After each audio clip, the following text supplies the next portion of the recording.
Selamun Aleyküm ve Rahmetullahi ve Berekatuhu kıymetli izleyenler. Yeni bir haftada yeni bir programla karşınızdayız.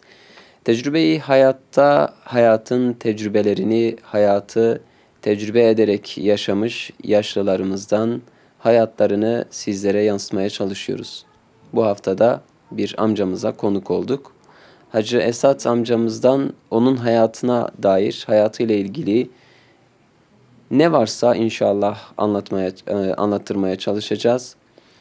Zira onların anlatacakları bizler için belki bir yol gösterici olur. Çünkü başlarından geçenler bizlerin de başlarından ve yeni nesillerin de başlarından geçiyor. Tarih tekerrür ediyor sürekli ve hayat da sürekli tekerrürden ibarettir aslında. Bu vesileyle bizler de yaşlı amcalarımızdan sizlerin ekranlarına bu anıları anlatmaya çalışıyoruz, aktarmaya çalışıyoruz. Hacı Esat amcamız kimdir? Önce onu tanıyarak başlayacağız. Daha sonra inşallah hayatından kesitler sunmasını kendisinden isteyeceğiz. Selamun Aleyküm. Aleykümselam ve rahmetullahi ve berekatuhu. Hacı amca nasılsınız? Allah razı olsun. Allah sende bağışlasın. Hacı Esat amca nerelidir? Kimsiniz? Biraz kendinizden bahseder misiniz? Ben Erganlıyım. Evet. Vanköy köyü vardı. Vanköy köyündeydim. Evet. Orada doğmuştum. Küçükten de ondan çobanlık yapıyorduk. Yaptık. Köy işi yapıyorduk. Evet. Ondan sonra tabii yavaş büyük olduk. Evet. Yaşına geldik. Babam dedi sizi evleneceğim. Ben evlendim. Razı değildim. Küçüktüm. Ben utanıyordum. Evet. Zaten eskiden herkes küçükte utanıyordu ki evlenmeye. Beni zor da evlendirdi. Evet. Evlendirdi. Ondan sonra tabii oldu. Ondan sonra mecbur da çalışmaya başladı o da. Kaç yaşında evlendiniz? Herhalde 18 vardı yoktu. Evet. 18'di. 18. 18'di evlendim. Tabii ki 20'de askere gitmiyor. Hı hı. 2 sene demek ben evden, 2 sonra ben askere gittim daha. Hı. Demek 10 Askerden yaş. önce evlendiniz. Askere hem de evlendim. Ondan sonra tabii evlendikten sonra mecburdur olacak. Çalışacağız. Çalışacağız zaten. Evet. Ondan sonra tabii biz köyde kavga yaptık. Bizim köyde babam elini kırdılar. Başka şeyler. Ondan sonra babam da gitmiş Ergani içinde ev aldı. Biz de kalktık Ergani'ye gittik. Tabii şehirde, köyde başka davında şehre gelip mecbur çalışmak lazımdır. Evet. Ondan sonra ben amellik yapıyordum. O amellikten bir hastamız vardı. Beni çok sevdi. Ben de güzel çalışıyordum. Ondan sonra 3-4 sene ben onunla da çalıştım. İnşaat işi. İnşaat işi. Evet. Tam öğrenmiştim daha şeylere. Ondan sonra ondan ayrıldık. Vardı, Pakır Maden'de vardı. Kolaman vardı. Evet. Ben gittim bir sene orada çalıştım. Ondan sonra askere oldu. Askere gittim. Evet. 2 sene askerlik yaptım. 2 sene yaptınız. 2 sene askerlik yaptım. Ondan sonra tabii askerden döndüm. Tabii gene mecbur çalışmak lazımdır. Ondan sonra Pakır Maden'de Diyarbakır'a kadar elektrik çekecekti. O kadar elektrik yoktu. Ben orada çalıştım. Yani tam ustalığım tam şeydi ya. Bir sene de orada çalıştım. Evet. Ondan sonra bir sene sonra oldu. Gittim bez fabrikası vardı. İstasyonun yanında bez fabrikası vardı. Evet. Gittim 3 sene de orada çalıştım. Tabii ben hastalığını öğrenmiştim. Ben gittim çalıştım baktım. Tabii biz muvakkat olarak çalışıyoruz ha. Evet. Orada devamlı bir hastamız vardı. Baktım divar yapıyor. Onun divarı ben beğenmedim. Ben dedim bana ustamına ver bana ben birazdan. Bizim şef de ileride oturuyor bize seyrediriyor. Evet, evet. Ben başladım yapmaya. Ondan sonra ondan güzel yaptım. Onda fazilet yaptım. Baktım bizim şef geldi. O adama dedi sen eşyanı bırak git dedi. O devamlıydı ya da o da eli istedi. Ona işte çıkaramıyordu. İşte çıkaramıyordu. O mecburdu ki birisi olsa onu kurtarsa. Evet. Benim boynuma bıraktı. Ondan sonra divara başladım. Ondan sonra bizim bu şefimiz var ya. Evet. Bana dedi demir bağla. Dedim bilmiyorum. Dedi böyle demiri de öğrendi. Dedi, kalıbı da öğrendi. Divarı zaten ben evvel biliydim. Tam inşaatı oradan başladım. Ondan sonra tabii fayans işi vardı. Bir olsa getirdi fayans işi yaptı. Bana dedi hele git. Orada dedi bakın nasıl yapıyor dedi. Sen öğren dedi. Ben gittim böyle baktım. Dedi sen niye geldin? Dedim bir bakamazsın nasıl yapıyorsun. Ben de bir öğreneyim. Tabii ben epey baktım nasıl yapıyor bileyim. Tabii küçükten adam biraz akıllı şeydir daha. Kafası çalışıyor. Evet, evet. Ben bilirdim nasıl yapıyor. Bana dedi ama kapıyı kapattı. Dedi git dedi. Sen yeme ekmeğimize sebep olursun dedi. Evet.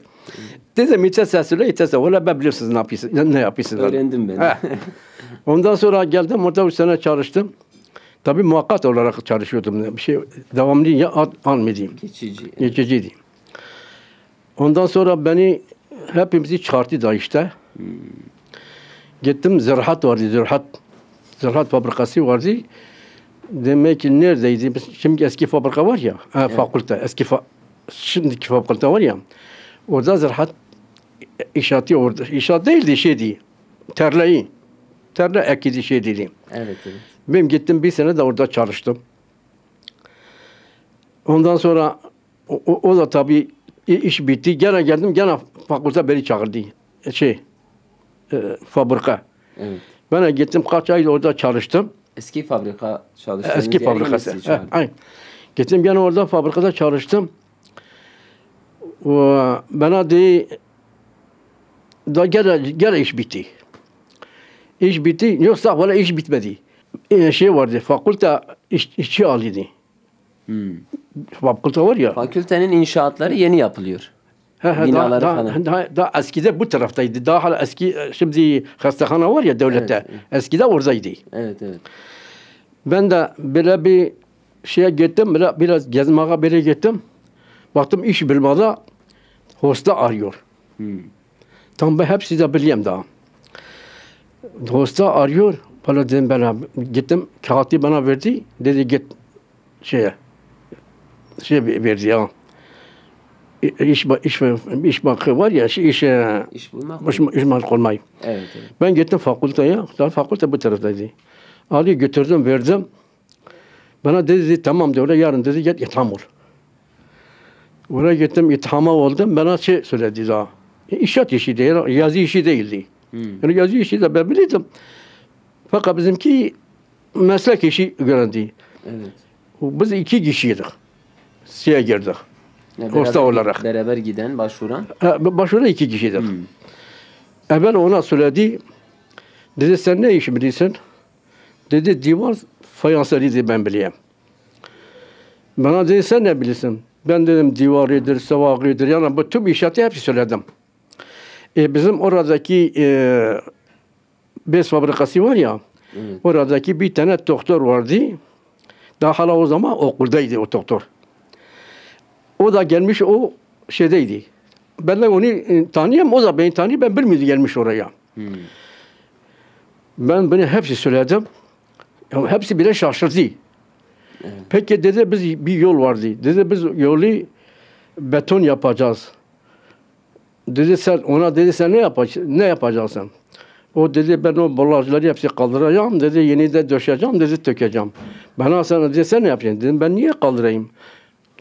Aradaki çamurları kaldıracağım. Beton tökeceğim. Zaten aynı ben kazandığım zaman aynı yaptım. Aynı öyle töktüm. Evet. Ondan sonra tabii onun adamı vardı. Dicle'liydi. Hepsi Dicle'li ithamdan da onlar vardı. Araya adam sokmuş. Baktım Dedim o kazanıyor. Ben dedim ben kazanmam. Evet. Ben böyle süs aldım. Böyle yukarı çıktım. Bir baktım o doktor bana rast geldi. O dedi, ustam dedi sen ne geziyorsun? Dedim öyle durum böyledir. İntihama gitti. Kim vardı? Orada dedim bir kadındır. 2 tane erkek vardı dedim. Dedi sana ne söyledi? Dedim bana böyle söyledim sana. Valla aldı içeri girdi. Girdi ona söyledi dedi valla hepsi de yapıyor.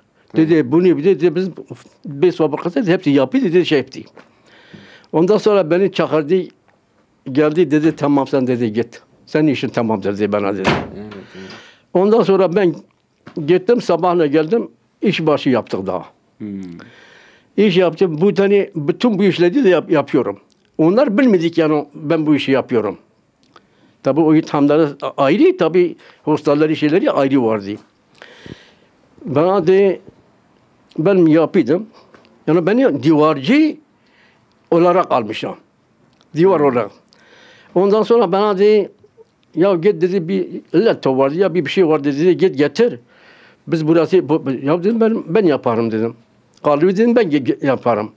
Kalbi bağladım, demiri bağladım, betonu tökezdim, hepsi şey ettiydim. Ondan sonra ben içeri girdim, daha kurtulmadım. Evet. Daha kurtulmadım. İçeride hepsi boynuma bıraktım ya. Bir gün bizim böyle bir çavuşumuz vardı, biz kavga yaptık. Gitmiş, müteahhitin işine iş almış, beni götürdü, müteahhitin işine çalıştırıyor. Dedim ben gitmiyorum, niye ben gitmiyorum? Sen nasıl diye gitmiyorum dedim, gitmiyorum. Müteahhitin işidir. Ben niye gideyim? Tabii gidi şikayet etti.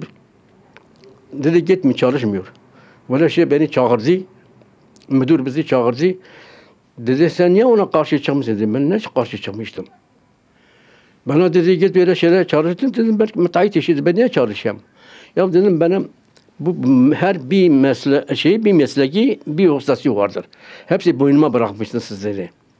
Dedi sen jokersin. Eskiden joker vardı daha. Evet, evet. Kağıtın ara bırak dedi. Sen jokersin diyeyim. Dedi senden ne isterse varsa sen gel bana söyle dedi. Peki dedim. Ondan sonra ta orada çalıştık. Ondan sonra gittik. Bizim vardı. Rektör vardı. Daha rektör mü değildi. Dekan. Dekandı. Evet. Beni de çok seviyordu. Urfalıydı. Evet. Bana dedi git o tarafa dedi. O tarafa gidiyoruz dedi. Dedi sen gel dedi sana 2 tane vereceğim. 2 tane kadro vereceğim diye. Zaten 2 kadro yok da 2 kadro diye vereceğim. Nasıl çalışırsın? Ondan sonra tabii o tarafa gittik. Urfa'ya. Yok. Fakülte kalktı o tarafa geldi daha. Eskiden şeydeydi. O tarafa taşıdı. Taşıdı. Gittim orada başladım çalışmaya başladık. Başladım ondan sonra içeri gidip çıkamıyorum. Mecburdu çalışacağım. Evet, evet. Vallahi de çalıştım. Ondan sonra bir gün dedim ya bu vardı. Almanya. Dedim Almanya gidiyorum. Sen mi dedin? Ben dedim Almanya'ya gidiyorum. Kadronu aldın. Değil mi? Kadro. Kadroyu aldın. O zaman kadro yoktu zaten. Bize iş girdi kadro yoktu. Sonra bize kadro verdi. Kadro verdi fakat o zaman Demirel'in şeyiydi. Demirel'in başbakanıydı. Evet. Ondan sonra ben dedim Almanya'ya gidiyorum. Ben Ankara'ya gittim. İstanbul'a gittim. Almanya'ya niye gideceksin? Dedim ya İşten kurtulayım. İşten kurtulayım. Dedim orası daha şeyden. Ondan sonra gittim İstanbul'a gittik. İstanbul'a gittim baktım Almanlar geldi itham etti milleti. Yolda birisine bana dedi ya bu divar nasıl yapar dedim. Ben kirbitleri yardım dedim. Kirbitleri al dedim. Böyle yaptım. Tamamdır dedim. Ondan sonra tabii oraya gittik ithama girdik. Sonra tabii her zaman 2-3 kişi bırakıyor içeriye. Evet. Da sıra bana geldi ben gittim. O tuğlaları hepsi yaş olmuştu. Ben nasıl elimi attım. Niye elime düşmesin? Baktım dedi. O Alman. Bırak ya. Bırak dedi. Bırak dedi. Ya dedim. Yok. Bırakmadı ki ben yapayım. Evet. Ben ona öğrendiğim kirbiti var ya. O kazandı. Sen O küçük de kazandı. anlattın o kazandı. Yani yaşlı ya. Anlıyorum. Mesela evet. onlar evvel bizden yetenleri yapmış ya. Hepsi yaş olmuştu. Ben de elimi yaptım, niye elime düşmesin? O bana bile de peki. Ben şimdi çok dedim ya Rabbi şükür ele oldu. Ondan sonra tabii geldim, eve geldim. Evet. Eve geldim, gene işimi başladım. İşimi başladım. 93'te emekli oldum. 93'te. 93'te emekli oldum. Evet. Yaş kaç amca? Şimdi Evet. 77. 77'ye girdim. Evet.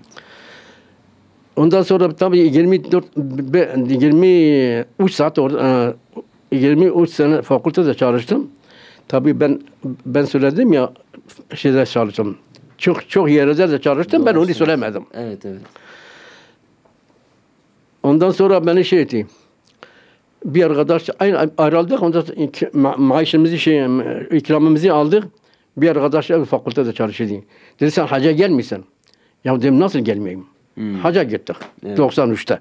Aynı 93'te ayrıldım. 93'te de Emekli gittim. olup hacca gittiniz. 23 yıl boyunca fakültede Ha, inşaatta iş yaptım. çalıştın. 2 sene de askerin şey vardı. 3 sene de sağa sola çalışmıştım. Ben de Kolaman'da çalıştım. O şeylerde çalıştım. 3 sene de böyle çalıştım. 3-4 yok benim 3 senem devlette de gitti ya. Yani 3 çalışmıyor. Hiç emekli oluyor. Benim 5 senem de devlete hediye oldu. Evet, evet. Mesela o zaman çalıştığım şey Allah'tan ondan sonra bu ziraat var ya, ziraatta çalıştığım şey tam ondan sonra benim şeyimi kaybettiler. Dosyama dedi yanmış. Tabii dedim anam dedi fakülte götüreyim. Bana dedi o dosyalar yanmış bir şey. Var hasıl o gitti. Yani 5 sene gitti. Evet, evet. O 3 sene bana verdi. Onu da benim şeyime bıraktım. İş kesiyel. Deme 23 sene değil mi? 28 sene oldu hepsi. 28 sene çalıştın. 28 7 ay. Maşallah biliyorsun yani ne kadar çalıştın. Bak Belki şimdi günleri de karnesi bendedir. Şeyi bendedir. Göstereyim. çalıştın. Çıkar bakalım amca.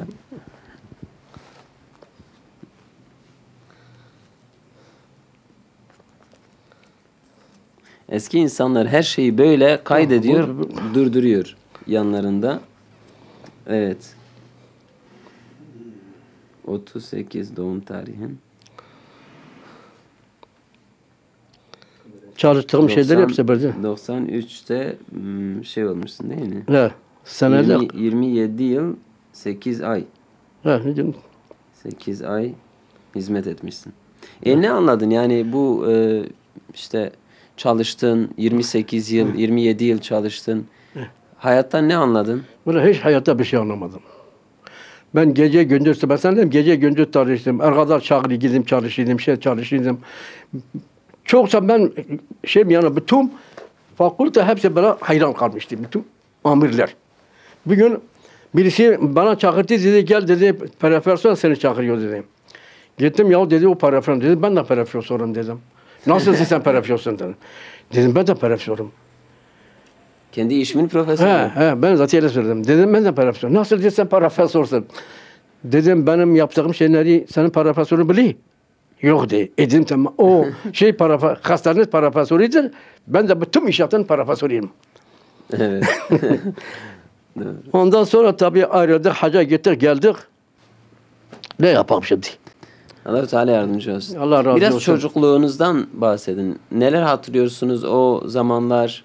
Gençliğinizde, köylerde insanların hayatları nasıldı? Ya da dünyada neler vardı? Böyle dünyada o zaman dünya hoş değil. Yani hoş değildi. Yani millet çıplak diye gene şeyleri şimdiki adamlar var ya bir şey yoktur bize ya. Millet potkal gelirdi biz o kabukları şeye bırakıyorduk. Kur'an'ın üstüne bırakıyorduk. Zaten benim büyük kardeşimi okumaya başladı. Ben dedim baba ben de geziyor okuyayım. Olmaz çok değil. Evet. Merak ediyordum. Okumaya Bırakmadı. Dedi o okuyorsa yeter dese niye gidiyorsun dedim. Ya dedim baba ne bırakmadı ben okuyayım. Daima aklımdaydı. okumak. Okuma daima aklımdaydı. Ondan sonra tabii şey oldu, büyük oldu. Şimdi zaten fakültede bizim bir Şefik Hoca vardı. Belki sen bilirsin eski hoca eski halde var ya, orada o camideydi. Evet. O da geldi oraya. Dedim kim okumak bilirsin dedi gel. Dedim ben geliyorum. Valla ben ondan sonra bizim teknik bakımda 4-5 kişi vardı. Evet. O talebeler de çok vardı. Belki 50 kişi oldu ya. Biz böyle okumaya başladık. Ondan sonra tabii profesörü namussuzdur. Dersen ben esasimde geçen bırakmaya onu şikayet etti, şey etti. Ondan sonra tabii tam elinde öğrendim daha Kur'an'ı. Ondan sonra o kalktı gitti. Tabii o da şey etti daha. Evet. O biz başladık ondan sonra tabii küçükte vallahi Meşguliyetiniz neydi köyde? Yani hayvancılık mı? hayvanlıkçıyla yaptı, tarım yapıyordu, şeyler yapıyordu. Bir gün biz de hainiz. Babamız, anamız da biz de hainlik yapıyorduk. Biz başka bir şey söylüyorduk. O bizi böyle git, biz başka yere gidiyorduk. Var hasıl şeydi. Çocuklukta değil mi? Ha, çocuklukta. Bugün babam, ben gittim böyle bir ot vardı. Otu aldım, koktum, baktım başım dolandı, kustum. Ondan babam sabah bizi kaldırıyor, dedim ben gideyim o otu koparıyordum. Böyle kokuydum, kusuyordum. Babam dedi sen kaçta git yat. Ben gideyim yattıydım. Evet, çocukluğun O çocuklu şey he. Gideyim yattıydım, ezer yaptı, kalkıyordum. Dedi nasıl dedim iyiydim. Ondan sonra tabii köyleri işi var ya, tarla merla şeyleri işi vardı biz yapıyorduk o da. Evet, evet. Yani daima biz anamla babamıza da biz şey ettik. Ya Rabbi sen kabul etmesin ya Rabbi. Evet. Yani işler zahmetliydi. Tabii ki köy işleri çok zahmetliydi. Fakat o zamandaki şeyleri şimdiki adamları onlar çok şükür edildi. Çok şeyler lezzetliydi. Her bir şey. Şimdi bir şey ne yesi lezzeti yok. Ha işte o yani zahmet vardı ama şükrediyorlardı ve huzurları yerindeydi. Şükürleri yerindeydi.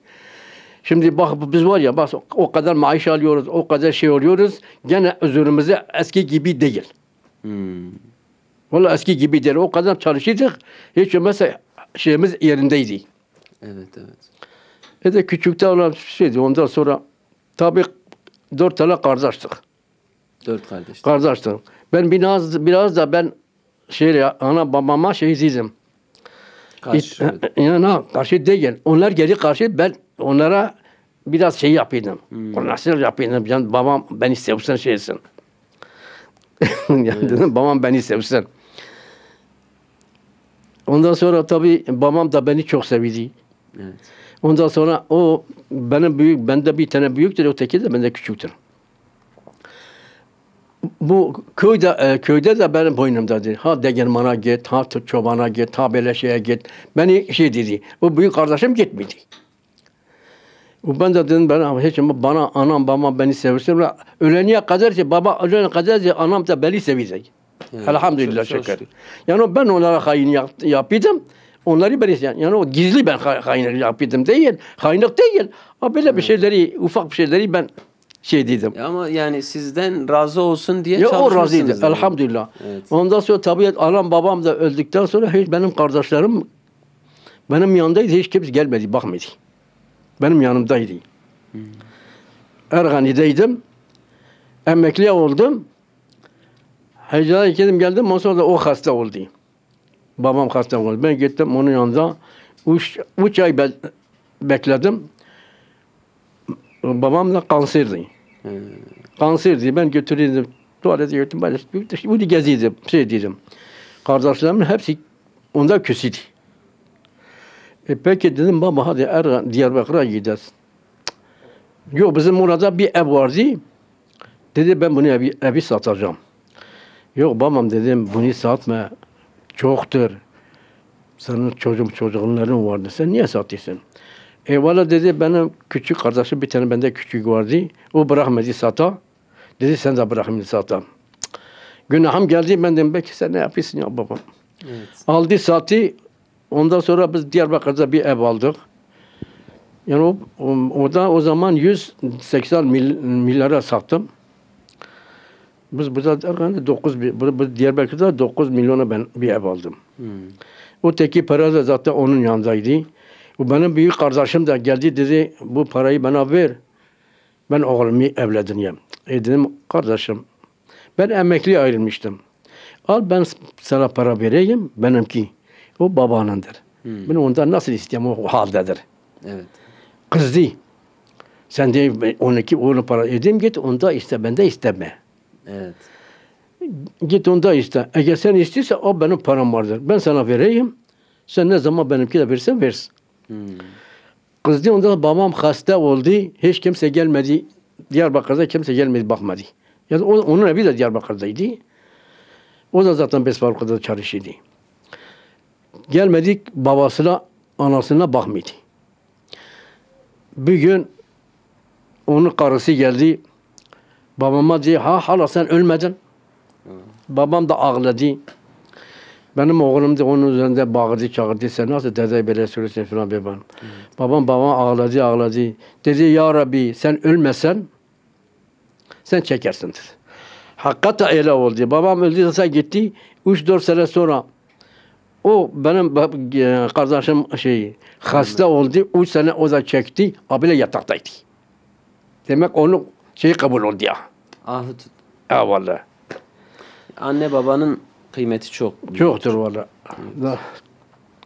Yalnız benim kardeşimlerim bak benim yanındaydı. Onlar benden daha güzel onlara seviydi. Anam babam değil. Babam çok beni sevdi lazım. Fakat anam benim yanımdaydı. Ayağı da kırıldı. Vallahi ben hastahaneye girdim.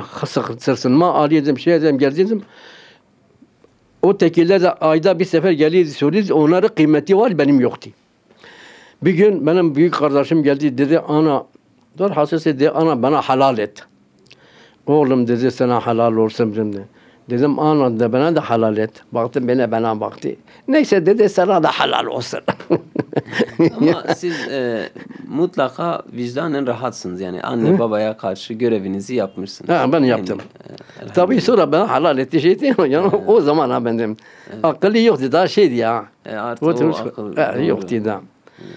Ona da kardeşim ne bileyim o zamana kadar da küçükte köyde hoştu. Her bir şey vardı. O zaman kar çoktu. Biz ben kar çoktu. Biz gidiyorduk keklikler ben günde bir muhakkak kekliksiz eve gelmeyeceğim. O zaman çoktu. Her gün. Maşallah. Her gün ha. Çoktu. Ben değil mi? Tüm köylüler böyleydi. Evet.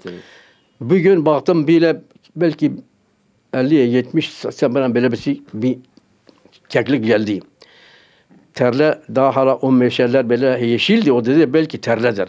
Evet. Hepsi onların yanından değil. Ben de gencim. O tekiler de köylerde büyük adamlar vardır. Onlar kara batıyor. Ben batmıyordum.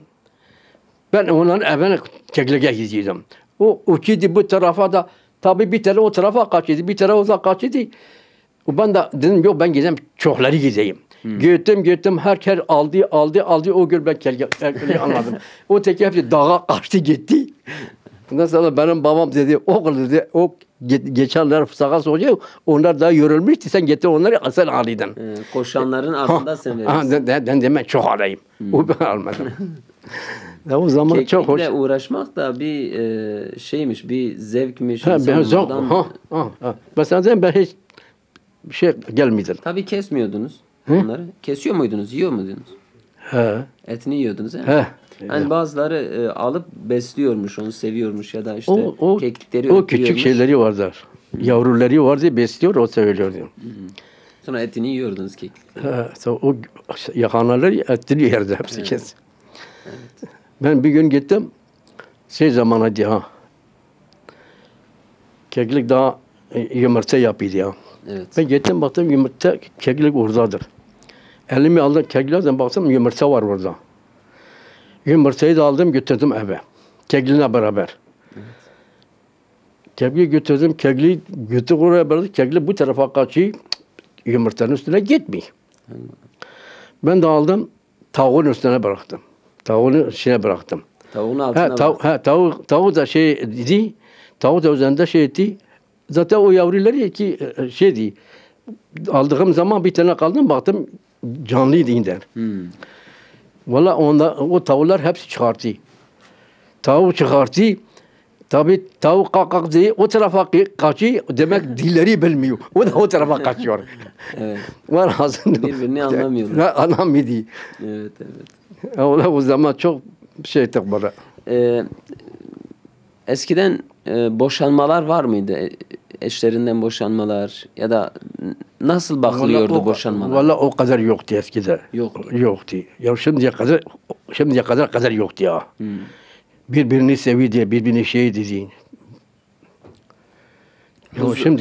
Huzuru yerindeydi insan. Herkesin huzurun yerindeydi. Bak o zaman kadın erkekten daha fazla çalışıyordu. Evet. Köyde ha. Evet, evet. Ya hep onlar ama ben kendim diyeyim. Benim hanımım biz bir şeyleri biçiliydik. Buğda biçildi, o benden daha fazla biçiliydi. Eli daha hafif. O daha şey dedi. Evet, evet. Sonra eve de gel bu sefer çalış. Ev yemek yap. Temizlik yap. O zaman kadınlar çok eziyet geldi. Evet.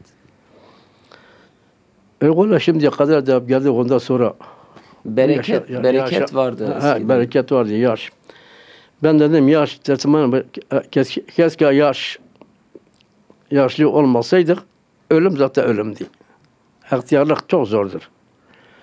Nedir zahmet ihtiyarlığı? Ne sıkıntı yaşıyorsun? Mesela şu anda ne sıkıntılar yaşıyorsun? Çocuklar kulak vermeyecek, kulağı bize vermiyor. Valla benim çocuğum mesela çok kötü bir şey değil. Evet.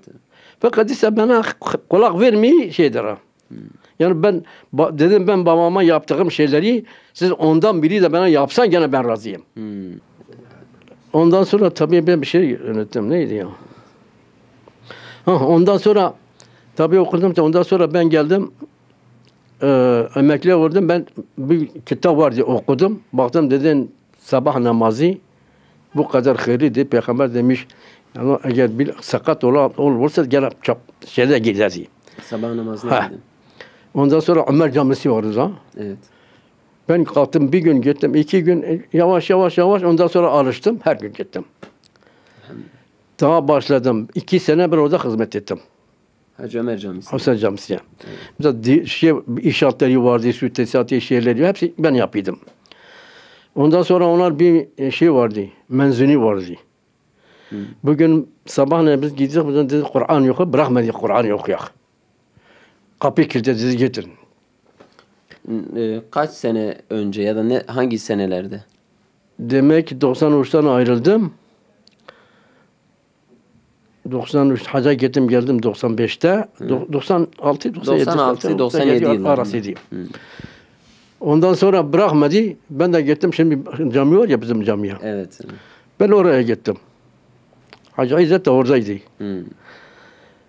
Ondan sonra o inşaata başladım. Daha 18 sene 19 sene de orada çalışıyorum. Hepsi boyumdandır yani bütün şeyleri. Divarı yaptıydım, şeyleri yaptıydım. Yani inşaatları vardı.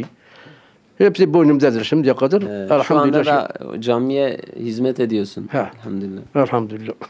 Camiyi açıyorsun, kapatıyorsun. Kapıyor sabahleyin. Ben daha sabah namazı inanız bende geçmemiş daha. Elhamdülillah. Tamam. Çünkü bu peygamber daima aklımdadır. Sabah namazı zaten ben gece kalkayım ben namaz kılayım. Namazı saat 2'de. Evet. Teheccüd. Dedim teheccüd namazı kıladım. Ondan sonra biraz Kur'an vardı okuyan ondan sonra camiye gidiyorum. Namazı kılayım yine eve gidiyorum. Daha iş yok, güç yok, bir şey yoktur. Ben niye namaza gitmeyi? Yani orası çevre var ya o kadar binalardır. Ama bir kişi gelse oradaki yakınları o evin yanındaki gelse cami doldurur. Evet. Ya o 20 tane 20 kişi var ya yoktu sabahleyin. Evet. Öteki kimse gelmiyor. Ya biz devam ediyoruz. Hepsi kimse kulak vermiyor. Evet. Geçen ömrünüze baktığınızda şu benim kârımdır dediğiniz ne var? Hangi hizmetleriniz ona kâr gözüyle bakıyorsunuz? Bana namazıma, dinime bakıyorum ben. Başka hiç işe bakmıyorum. Evet. İş zaten Namaz yaptığım. için yaptığın benim kârımdır. Benim kârımdır. Vallahi dedi her bir şeyler dedi gerek kimseye söylemeyek. Ben yaptığım şeyleri, zikirleri inanım kimse yapsın. Elhamdülillah. Ben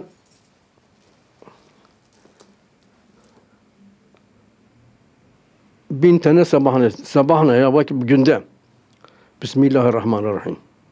Subhana Rabbil Azim bin. Allah bir.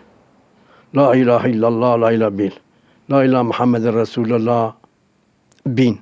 Ben bunları hepsi çekiyorum. Dedi söylemeden baksa bir şey söylüyorum. Evet. O ben yaptığım şeyler sabahına akşama kadar tesbihim elimde düşmüyor. Evet. Anladın? Ben neye uğraşayım daha? Yani yaptığım şeyleri, ben pişman oldum dedim o kadar ki dünyanın işi nedir? Bak ihtiyarlık böyledir. Keşke gençliğimde bunları yapsaydım diyor musun? Geçelim ne yapacaksın? Ben zaten öyle diyeyim ha. Keşke diye gençliğimde bile. Tarih valla ben küçükten ben namazımı kılıyordum. Yani küçükten ben kılıyordum. Daha hala babamın yanından kılıyordum. Tam bizim aynı şeyimiz zamanda kış yazdı. Valla biz oruç dedi şeye gidiyoruz. Tarlaya gidiyoruz şey dedi. Daha küçüktü la. Evet. Daha gençtim evlenmemiştim.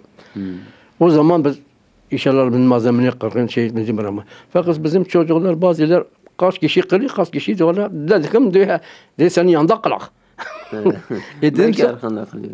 Edilmeyen valla. İnşallah. Bir tane yanımdadır valla o namussuzdur. Estağfurullah. Sen çocuklardan boş ver. Yok o ne namazı kılıyor o ne de Kur'an'ı okuyor. Ya dedim sen ne Müslüman değilsin. Sen kese bir taşa söylemişsin. Artık son bitireceğiz konuşmalarımızı. İzleyicilerimize, bizlere neler söyleyeceksiniz? Son sözleriniz, son tavsiyeleriniz. Nasıl? Tavsiyeleriniz artık ne olur? Sonda Şu anda valla şimdi bak ben camiye o kadar hizmet yapıyorum. Halk de belki maaşını alıyor. Biliyorsun. Birkaç kişiye söyledim dedim birine yardım et dedi. Sen maaş alıyorsun biz sana ya ne maaşı? Dedim benim param gitmesin bana lazım değil. Onu şeyi. Tabii valla doğrudur. Ben yaptığım şeyleri 1 milyon ya 2 milyon para. O zaman zaten ilk başladığım zaman ya yarım saat yapacağım. Ya bir şey lazım olsa ben gideyim kime dedim ki gel bir ampul alak. Valla ben de babamı yerim olsam. Ben hizmet ediyorum. Şimdi öyle cami öyledir ki sen kimseyi şey edemezsin ha. evet. Eskide gene iyiydi. Her gidi berbat oluyor. Daha kötüye gidiyor. Ha valla. Eskide tabii biz orada hoca biliyor ha. Biz eskide orada yapıyorduk. O adamlar zaten yok daha. Evet. O zaman iyiydi. Fakat şimdi sen kime değilsin? Allah razı olsun. Allah hocam. senden de razı olsun. Allah sen kızım. Hakkını helal et, seni rahatsız Helal ettim. olsun. Yok valla helal. Valla dedim keşke gene köyde olsaydık. Keşke köyde olsa. Ha valla. Babam şimdi hepsi sattı benim şeyimlerimizi çoktu. Tarlamızı, bağlarımızı çok. Şimdi bir tane bağımız vardır. Ben dedim babam bunu beslemiş etti. Ben vallahi ben seneden 2,5 100 milyon veriyorum. Çift söylüyorum şey ediyorum. Onun yarısı da ben kaldıramıyorum. Almıyorum. Özel bana dedi satın dedim ben satmıyorum. Hatıradır. Abra orada olsun. Evet. Bir tane küçük oğlum vardır. O da dedi satma. Dedi satarsa bana ver. Ya dedim sana vermiyorum. Bak para verme. Al getir sen besle. Ne yapıyorsun yap. Senden sonra o da hatıra olarak bırakır inşallah. İnşallah. İşte inşallah. yani sizin gibi değerli amcalarımızla konuşmamızın sebebi de budur. Allah Bir razı şeylerin olsun. kıymetini biliyorsunuz. Bir şeyleri en ince detayına kadar düşünüyorsunuz. Öyle düşünüyorum. Ya Rabbi sen kimseye darlık vermesin ya Rabbi. Amin. Sen. Amin. Allah-u Teala hayrınızı kabul etsin. Hocam. Allah razı olsun. Allah senden de razı olsun. Allah razı olsun.